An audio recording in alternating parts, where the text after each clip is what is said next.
Thank you for joining. Good evening. Good evening. Thank you for joining us, Congressman. I wanted to start the first question to be, you began your career as a litigator for a big law firm. What made you decide to switch from law to politics? Well, it's a great question. Thank you, Ahmad. It's great to be here at the historic Oxford Union and to be amongst you. Thank you for coming out on a Friday evening on a college campus when I know there's a lot that is going on. And I appreciate this invitation. It's a great honor. When I was on a college campus, I went to the State University of New York at Binghamton. In my senior year, there was a situation that had occurred in the prior year where an African-American motorist was pulled over in Los Angeles, brutally beaten, almost to death, without justification, and it was caught on camera. And that was a very unique thing at the time. 1991, I'm dating myself. At this point, there were no cell phones. And so while instances of police brutality were clear to many of us, particularly those of us who grew up in inner city, predominantly African-American communities, it's not to say that the majority of police officers back at home or throughout the country or the world aren't hardworking public servants who are there to protect and serve. They are. But as we've now seen in very clear ways, there are challenges in terms of the police use of excessive force, police violence, police brutality. But back then, prior to everyone having a camera on their cell phone or smartphone, it was very rare. And the police were always given the benefit of the doubt. So in this particular situation in 1991, there happened to have been a bystander who for some reason had a camcorder, a video recorder. Y'all know what a camcorder is? Had a handheld camcorder, and from across the highway was able to record the entire encounter that all the world saw. This was the Rodney King case. Rodney King, if you look it up, was the police beating that subsequently led to the civil disturbance in Los Angeles in '92 when Los Angeles went up in flames. And what happened is 4 officers, all of whom were white, who were the most abusive, went on trial and were acquitted by a jury, notwithstanding the fact that everyone saw what happened. It was almost as if the officer who was accused and charged with killing George Floyd, and everybody saw what happened, would have gotten off. In this case, those 4 officers were somehow acquitted. LA exploded. When that happened, it was toward the end of my senior year, and I came to the conclusion that while we made a lot of progress in America, we still had a long way to go in the context of racial and social justice. And I wasn't quite sure what I wanted to do with it, but at that moment I knew I wanted to be part of the solution. And I wound up graduating, going off to get a master's in public policy, then going to law school, and knew that I wanted to use my law degree to advance the cause of social justice, to try to make a difference. And after spending a few years at the law firm, beginning to perfect the art and science of the law, I decided that instead of advocating for clients at the firm, I wanted to be an advocate for my community. And that's when I made the transition to run for a seat in the New York State Assembly. But ultimately, the initial spark came at that moment on the college campus when I saw the injustice of the verdict and decided that I wanted to be part of making the society a better place. Yeah, sounds incredible. Would you say you have been more effective in making a difference as a politician now that you've made that transition?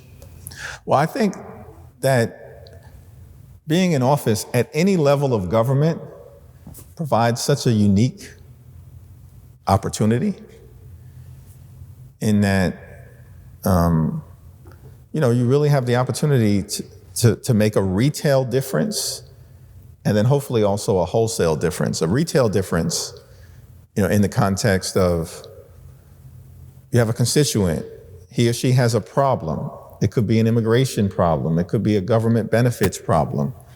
It could be a problem navigating a governmental agency and they're just frustrated with the inefficiency of bureaucracy. Whatever the case may be, you've got that dynamic, that situation, and you're called upon to help them.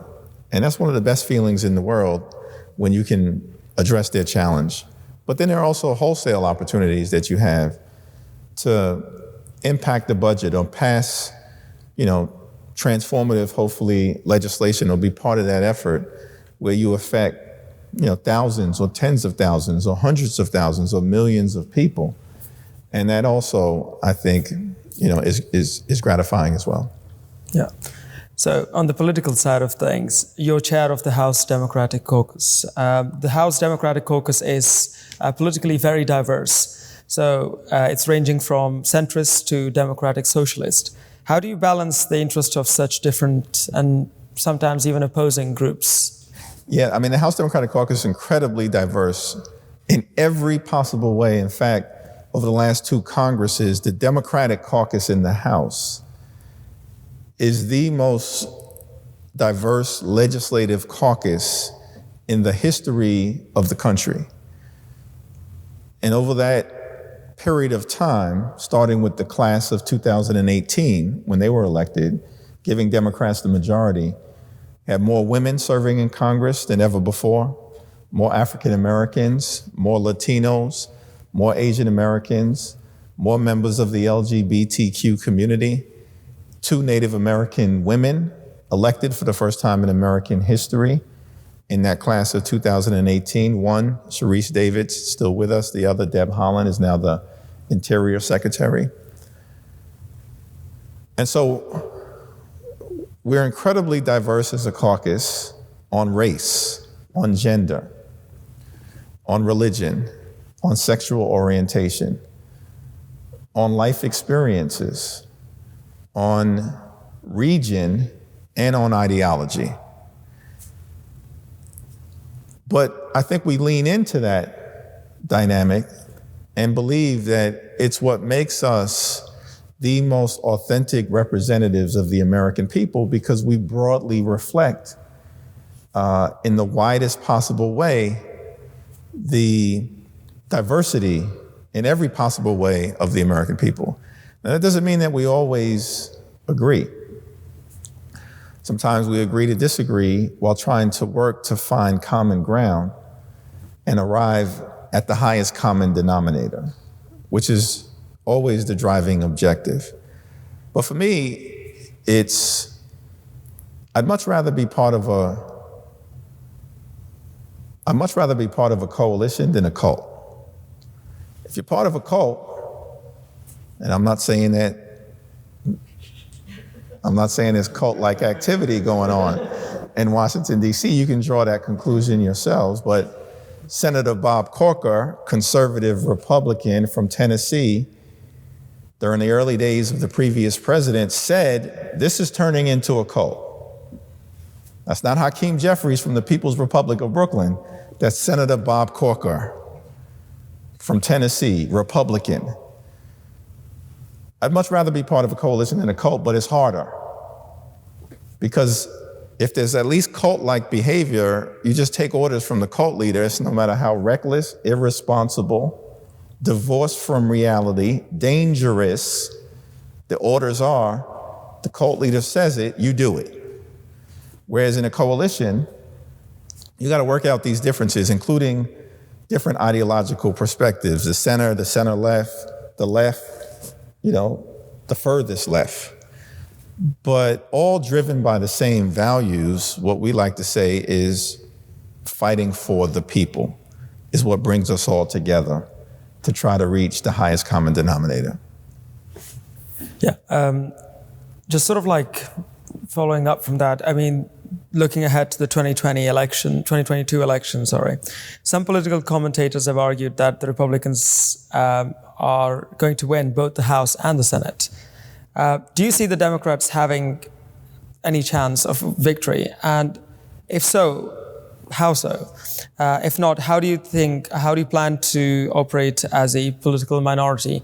And I think in the context of your last sort of response, do you think the sort of diversity of the Democratic side has something to do with that at all?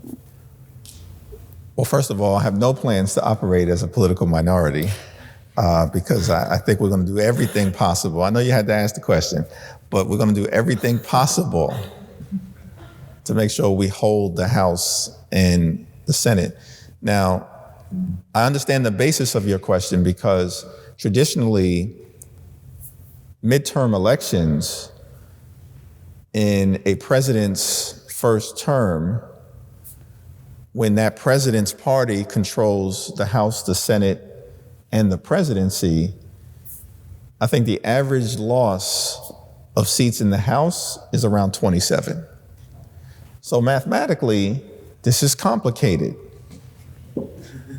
right? I mean, it's a complicated situation because right now we're sitting on 222 seats, which means we can only afford, to lose 3 seats or 4 seats and hold the majority. And there's some tough atmospherics as well. COVID fatigue, understandably, exists, 2 years plus into it. People are done in many ways with COVID. Although COVID may not be done with us, hopefully it is, but people are done with COVID 2 years in. So there's a malaise and there's fatigue. And then, of course, the rising tide of inflation is impacting the pocketbooks of the American people. And that's a challenge as well. That said, I think there's a lot that President Biden has accomplished under his leadership. 6.6, I believe, million jobs created in Joe Biden's first year. That's more than any other president in a first year in American history. Fastest rate of economic growth in 40 years. Unemployment at 3.94%. That's pre-pandemic low.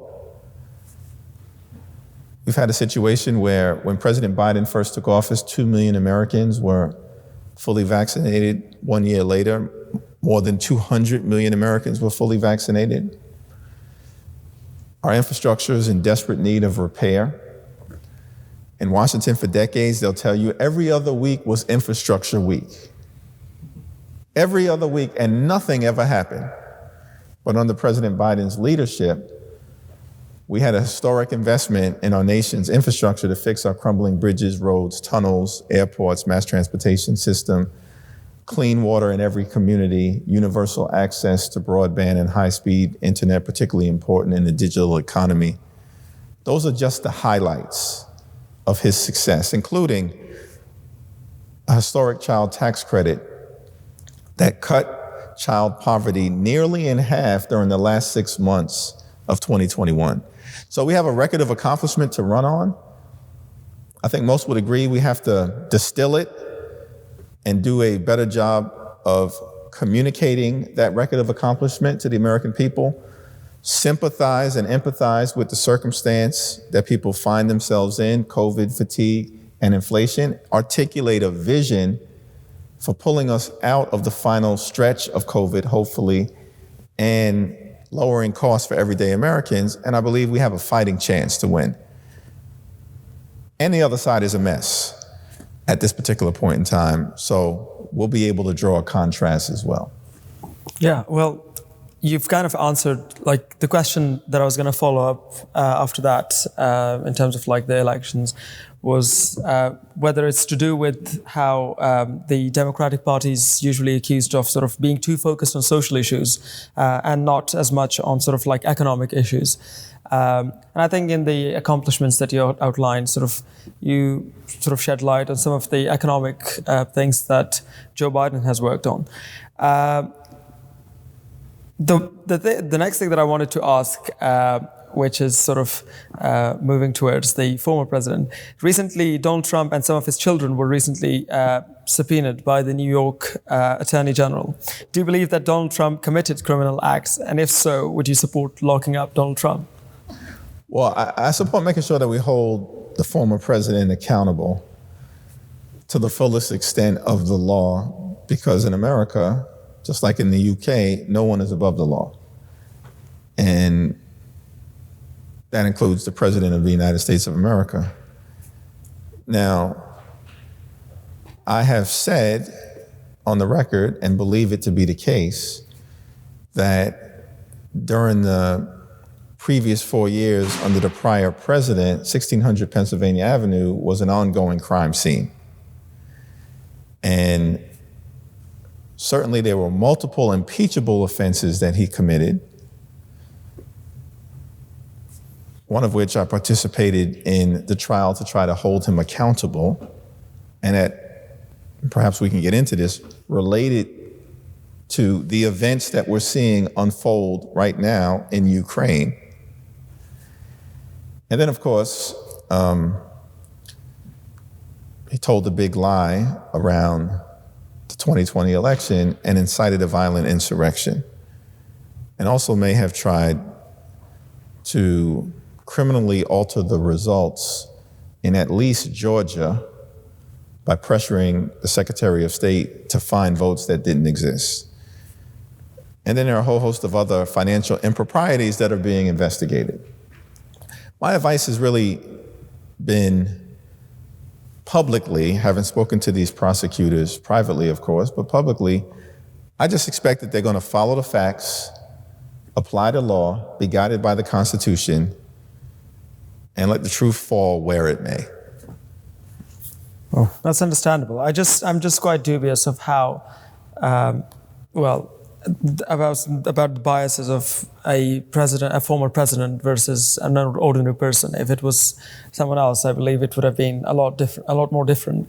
And I don't think personally that this will yield anything. But you mentioned the situation in Ukraine, and I think I just wanted to move on to that generally, which is very relevant in recent times.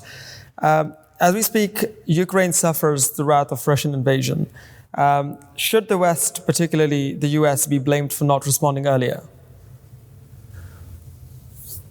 Well, I don't think that the West and the US should be blamed, but I do think that we have to address Putin's aggression with increasing intensity. And we were talking a little bit about the former president. I'll just briefly say what was interesting about that initial impeachment trial is that our central charge was that the former president engaged in a corrupt abuse of power by pressuring a foreign government, Ukraine, to target an American citizen, Joe Biden, in order to encourage them to dig up political dirt by threatening to withhold $390 million in military aid that had already been approved by the Congress in a bipartisan way.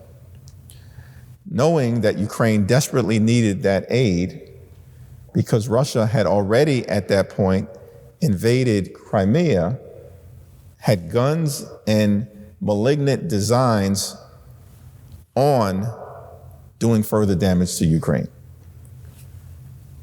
which they now have done. So that was the first impeachment trial. And it's interesting how I think for many Americans now, it's a lot easier to understand why we endeavored to hold him accountable and why what he did was so problematic. It was geopolitical blackmail.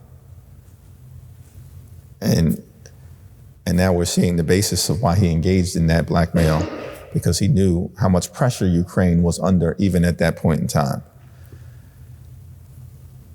Ukraine, an ally of ours, I think that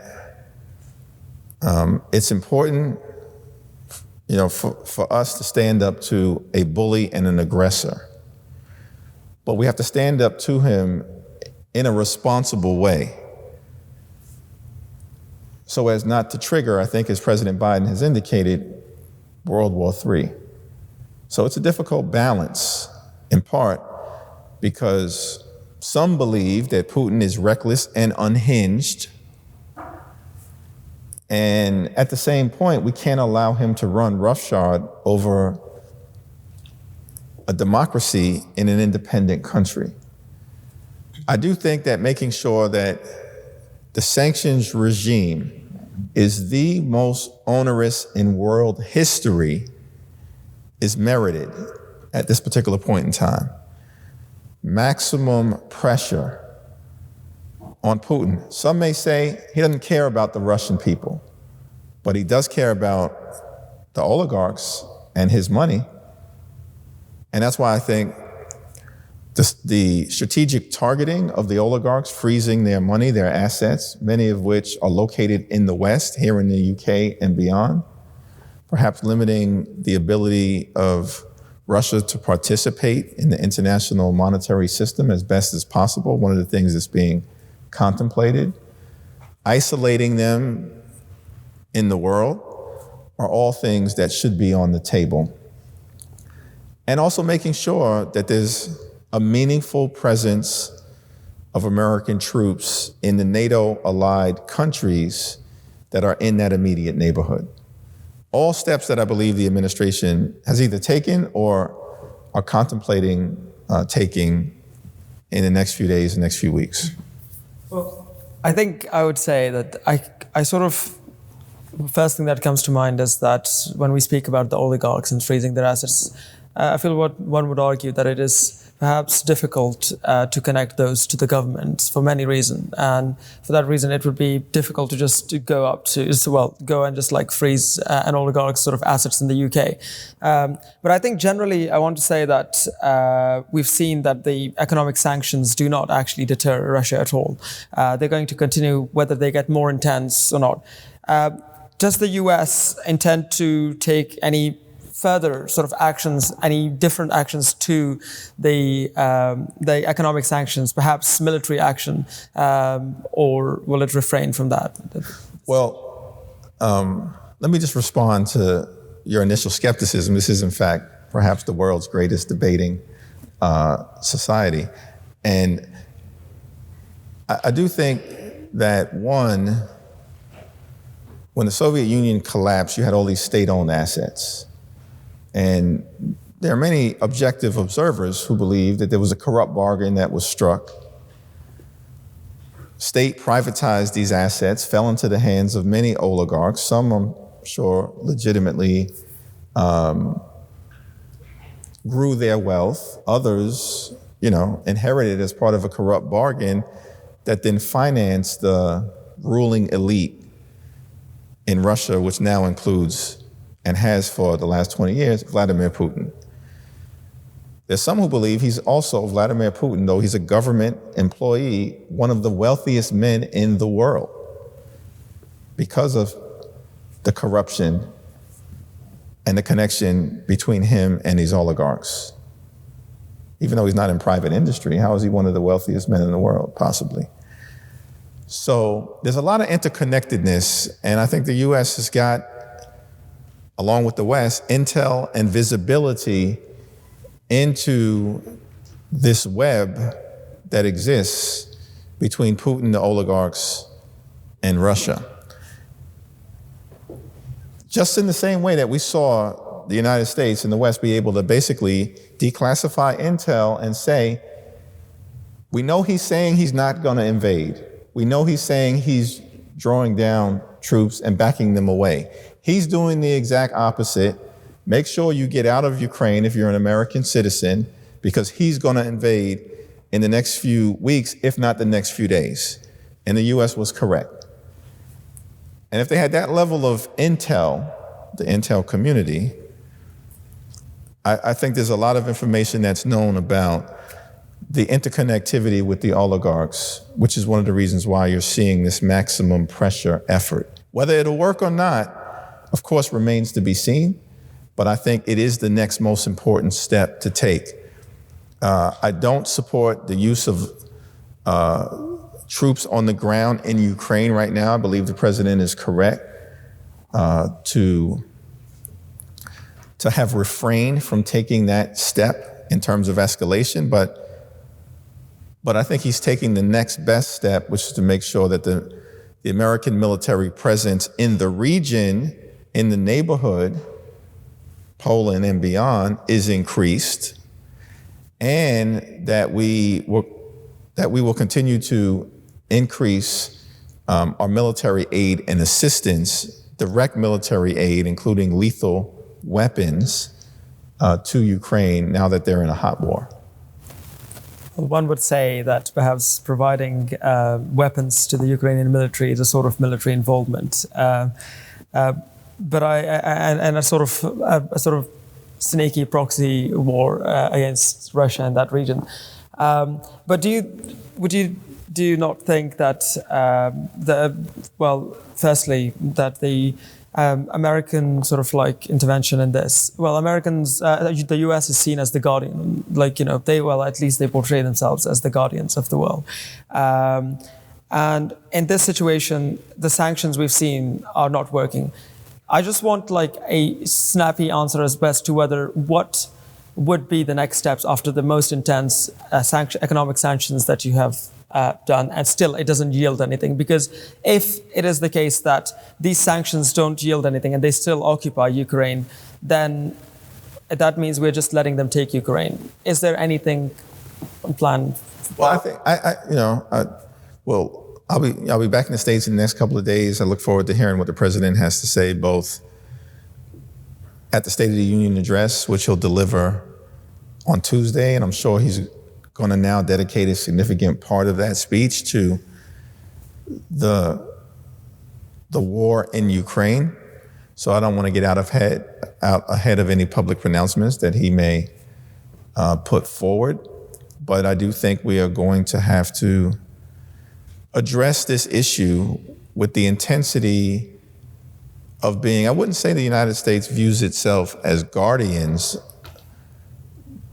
but I would say that you've got the free world and then you've got the authoritarian world. And at least in the context of the free world, you've heard the United States be referred to, or certainly our presidents, as the leader of the free world. I would say first among equals, right? There's democracy right now and there's autocracy. And there is a responsibility,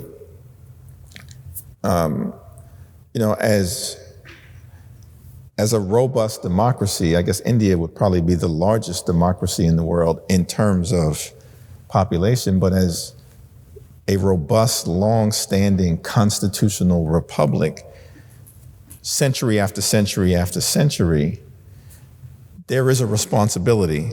And I think we're going to have to take that seriously, even though it's very dicey because of the dynamics around Russia, run by an unhinged authoritarian who has nuclear weapons at his disposal. Yeah, I wanted to I was just wondering, what do you think this Ukraine invasion means for China's involvement in Taiwan? It's a great question, and I think it's one of the public policy questions that we all have to think through. Because we believe that China is watching closely how the West, how America and the West, how the free world responds to this act of aggression by Putin and Russia in Ukraine. And of course, China's been very clear that they've got hegemonic demands or designs on Taiwan. And there's at least one school of thought that suggests, of course, if the United States and the West, the free world, doesn't aggressively and decisively respond to Russia, China's much stronger. That may mean that they can proceed with a green light, or at least a flashing yellow,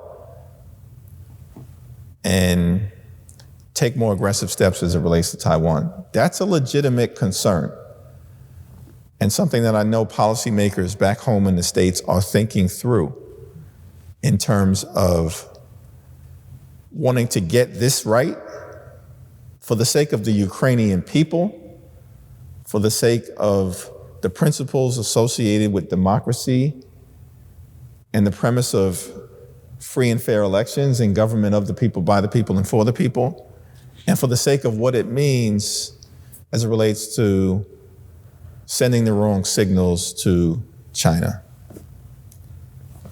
Yeah. I just wanted to sort of we've discussed Ukraine in quite a lot of details. I don't think there is much that I can sort of acquire from our discussion unless President Biden has made much further announcements. And I think the addition of the consideration of Taiwan is very important in this, because if it is the case that we just sort of let it happen, China will see it as a green light and they'll just move on. But also, I just wanted to bring us back to the issue of Afghanistan, which has been sort of forgotten about now that we have more recent problems at hand. In August 2021, it was a dark day for Afghanistan. After 20 years of war, the people of Afghanistan were led to Taliban mercy. Would you say withdrawing from Afghanistan was Biden's biggest mistake? No, I wouldn't call it Biden's biggest mistake, but I do think that, and the American people, after 20 years, certainly supported a withdrawal from Afghanistan, because it couldn't be a perpetual, endless conflict and war. I think the evacuation, by and large, with the tragic exception, of course, of the loss of military lives, any loss of life is tragic, military or civilian. But those were patriots who were there to do a job and died at the hands of a cowardly suicide bomber as part of doing that job. Not just to evacuate Americans, but to evacuate Afghanis as well.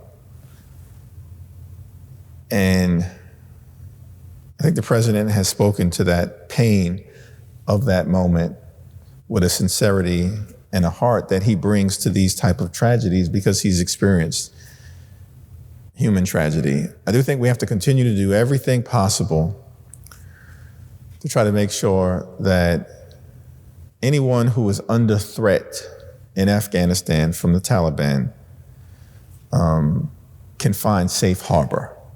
Safe harbor in allied countries or safe harbor in the United States. And I do believe that that's a continuing responsibility that many of us in Congress believe the United States has to this day. Well, I think I may be too skeptical here, but I think that one would argue that after the U.S. forces sort of drew back from Afghanistan, it hasn't been thought about at all. The people there have been left to the Taliban mercy, and they've been, for 20 years, they were at war because of the U.S. involvement in Afghanistan with Taliban. And after 20 years, the state is literally almost exactly the same as what it was 20 years ago. The U.S. sort of interference there has made almost no difference, but in fact done a lot of harm over the years in terms of in terms of loss of lives. Now, is it going to do anything in the future or at any point to sort of prevent the human rights violations that are happening under Taliban governments? Well, I think I wouldn't use the word U.S. interference in terms of our initial intervention, because I think our initial intervention was entirely justified. the Taliban gave safe harbor to al-Qaeda and Osama bin Laden, who, will go down in history as one of the most brutal individuals ever to walk the face of the earth. Mastermind the plot where nearly 3,000 people were innocently killed on one day when the towers were struck. Cold-hearted murder, mass murder, along with the Pentagon and the flight that went down in Pennsylvania. And dealing with the safe harbor that the Taliban were clearly providing in Afghanistan to al-Qaeda was a necessary thing. I think mistakes were subsequently made, including making the decision to take your eye off the ball in Afghanistan and, based on a lie, go into Iraq, a war that I didn't support at the time. And I commend those who were in Congress. I was not in Congress at the time or in elected office, but commend those who understood that it was something to oppose. It was a tremendous mistake, and it continues to have consequences to this day, because the fatigue that resulted amongst the American people from a failed war in Iraq that cost trillions of dollars, thousands of lives, tens of thousands of people permanently maimed, hundreds of thousands of lives lost in Iraq, if not millions adversely impacted over more than a decade of illegitimate engagement. That's a big mistake. That can never happen again. And I think as a result of it, you have war fatigue now. It was an illegitimate conflict. But you have war fatigue, which limits the ability in the eyes of many authoritarians across the world for the current president or prior presidents to really legitimately threaten, oh no, we're willing to send American troops into Ukraine, when they know the American people are still dealing with the trauma of that failed war. So that, to me, is the big foreign policy mistake that was made over the last 20 years, and we've got to learn the lessons of that. Yeah, thank you very much. I would like to now move on to some questions from the audience. If anyone has any questions, could I please ask that member? Yes, please. Thank you very much. Congressman Jeffries, it's pretty much an open secret inside and outside the Beltway that you're being groomed to be Nancy Pelosi's successor. And I guess I want to ask you, like, how do you, being under that microscope, how do you live with that? Because some of your critics, when you follow the U.S. media, is like, yeah, he's always playing it safe. He's always fighting with the progressives, but never in an overtly way. So I guess, yeah, my question is, like, how do you navigate this incredibly difficult role? Yeah, I mean, Nancy Pelosi has a hard time keeping this incredibly diverse, not just in terms of diverse in every regard, this group together. And sorry to be blunt, but that's why we're here. So thank you. See, you guys are starting with the easy questions first. Thank you for that question. One, Nancy Pelosi is an amazing speaker. It's been such a great honor to be able to serve with her over the last 9+ years and then work with her as part of the House Democratic leadership team. A legendary, figure in governance in America and really across the world. And she's still leading us forward on the battlefield where we're dealing with an incredible amount of issues. And so my view has really been, none of us right now who are in the arena, in the coliseum of American politics right now, should be thinking about what may happen in the future. when we're battling, for the American people right now in the face of, an intransigent opposition. Trump is gone. Trumpism is still with us. And it's not even clear right now in America whether everyone believes in democracy. And that was really brought into focus on January 6th during the violent insurrection and in its immediate aftermath, where my hope was that many of my colleagues on the other side of the aisle would run toward democracy. Many of them have run away from democracy and continue to embrace the big lie. So I think a lot of us in the generation of members of Congress who have been there for 10 years or less really authentically are of the view that we're committed to holding the House, and that it would be irresponsible for any of us at this point to think about what may come next, what comes after November. We have to hold the House, or we may not hold our democracy, in the humble opinion of many of us. And that really, I think, is what keeps me focused on the moment. In terms of, and this question was asked earlier, part of what's been interesting about serving as chair of the House Democratic Caucus, it is an incredibly diverse caucus. Our diversity is a strength in my view, not a weakness, as I talked about earlier.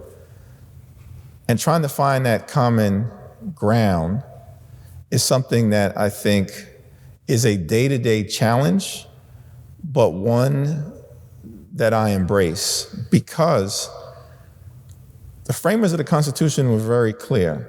The House is supposed to be the institution closest to the people. That was their view of the House's role. It's the reason why all 435 of us stand for election at the same time, every 2 years. Unlike the president, 4 years. The Senate, every 6 years, only a third at a time. Supreme Court, life tenure. The House, the institution designed to be the closest to the people, to reflect the hopes, the dreams, the passions, the concerns, the fears, the anxieties of the American people. And it's just an honor to be able to serve in this institution at this moment, and to be part of a caucus that I believe, from the most moderate and centrist to the most progressive and all points in between, does really strive to effectively represent the passions of the American people, their hopes, dreams, aspirations, fears, concerns, and anxieties. Thank you. Could I take a question from this ordinary member? Sorry. Thank you. I recognize that, as you've said, you're laser focused on holding the majority in the November elections, but one doesn't climb as high and as successfully as you have without looking to the future. So if and when Nancy Pelosi does eventually retire, if you are the person who succeeds her, you have said that the Republican conference, or implied that the Republican conference operates something like a cult and follows the leader, and yet they famously chew up and spit out their speakers. Look what happened to John Boehner. So how does one keep control of a far more diverse caucus and successfully whip votes that doesn't have that same pressure from this strongman type figure? How does one fill those shoes?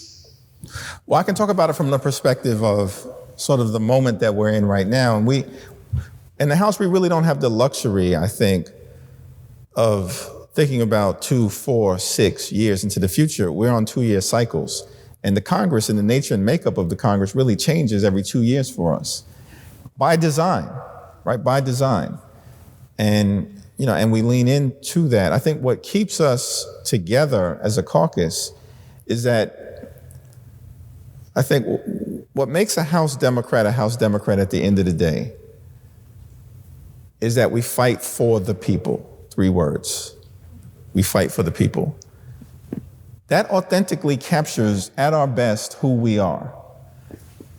That every day when we wake up, we're trying to figure out how we can make life better for working families, middle-class folks, those who aspire to be part of the middle class, senior citizens, young people, veterans, the poor, the sick, the afflicted, the least, the lost, and the left behind.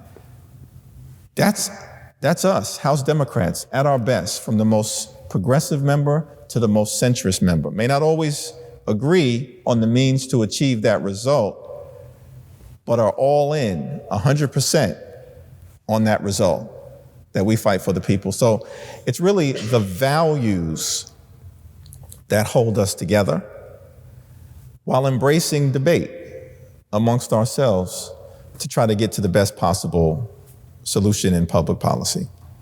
Thank you. I recognize that member.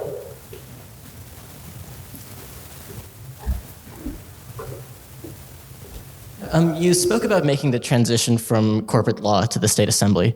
I think many of us might soon be in a position where we feel like we have to play the game a little before doing something we're perhaps more passionate about. How did you keep that vision, and how did you know when it was time to take the risk and make the leap? Yeah, I think I eventually wound up being in the private sector in terms of the practice of law. First started out at a law firm, Paul Weiss, Rifkin, Wharton and Garrison in the litigation department. I initially thought that I was going to spend a little bit more time, at the Department of Justice, and wanted to work sort of in the Office of Civil Rights. Graduated from law school in '97, clerked for a federal judge, largely from the beginning of 1998 into the early part of 1999. Went back to the law firm, was planning on spending about a year or two there learning the art and science of the law in the litigation department at Paul Weiss, widely recognized, as one of the best in the world. And then perhaps making a transition at that point to the Department of Justice, particularly and hopefully, in terms of my aspirations then, within the Office of Civil Rights, which is headquartered at Main Justice in Washington, D.C. As I was working through that potential path, something happened in November of 2000 that was unexpected. Al Gore lost the Electoral College vote to George W. Bush. And I concluded at that point that that's not a Department of Justice in terms of the Office of Civil Rights that I wanted to work in, because I understood that they were not going to be actively enforcing civil rights laws. And if anything, they were going to be engaging in benign neglect or outright undermining it. So then I changed course in terms of where I thought I might land. And it was at that point that I decided to pursue a seat in the New York State. Around that time, I made the decision to pursue a seat in the New York State Assembly. I wound up doing that, lost twice, and I remember losing the second time, and I was knocked down on the ground, and I went back to the law firm, and I remember saying, I'm in personal, political, and professional ruin. And it was either my wife who's here with me today or my mother who said, stop being dramatic. And I had to realize, and I think this is an important life lesson, and I had to learn that it's important for all of you as you pursue your journeys, that you're going to inevitably confront adversity in life at some point. And almost anyone who's achieved any modicum of professional success has at some point encountered adversity and failure. You often do not see it because you're just seeing whatever success they may have achieved at the point that they're currently at in their professional careers. But if you look back at it, you will inevitably find that they were knocked down on the ground. But the important lesson that I learned after those first 2 races was that a knockdown is different than a knockout. And while you can get knocked down, you need to have the strength and the resilience to pick yourself up off the ground, learn from your mistakes and those experiences, get back in the arena wherever it might be, and continue marching forward, dismiss the doubters, and continue marching forward toward your dream. That to me was an important lesson. And I remember, Cory Booker, United States Senator now, spent 2 years here at Oxford as a Rhodes Scholar. And so Cory has had an incredible amount of success throughout his life. He was a football star, he's a good friend of mine now, football star in New Jersey. Went to Stanford, played football, at least for his first couple of years. Then was a Rhodes Scholar. Then went to Yale Law School. Then decided to move to Newark, ran for the city council, defeated, I think it was the 16-year incumbent at the time. Incumbent was a former boxer, was a street fighter, and said it's the Rhodes Scholar versus the Road Scholar. Right? And Cory was successful, which often doesn't happen. And then ran for mayor 4 years later against another incumbent, lost that race in one of the highest profile municipal elections in the country at the time. And I remember someone saying to me, "Are you disappointed that Cory lost?" I said, "Yeah, I'm disappointed, but I'm not devastated by it because I think this may actually be a good thing." And the person looked at me quizzically and said, "A good thing? Cory lost? You were supporting him? Believe that he's going to have an incredible future in American politics?" I said, "Yeah, but look at his life. Nothing but success every step of the way, including in his first race. But when you get into government, to your point, you're going to get punched in the gut often, have to face some tough decisions, be criticized, be vulnerable and exposed in a public way, and have to handle that." And I think it's an interesting thing to see. Can Cory handle it? Adversity for the first time in his life.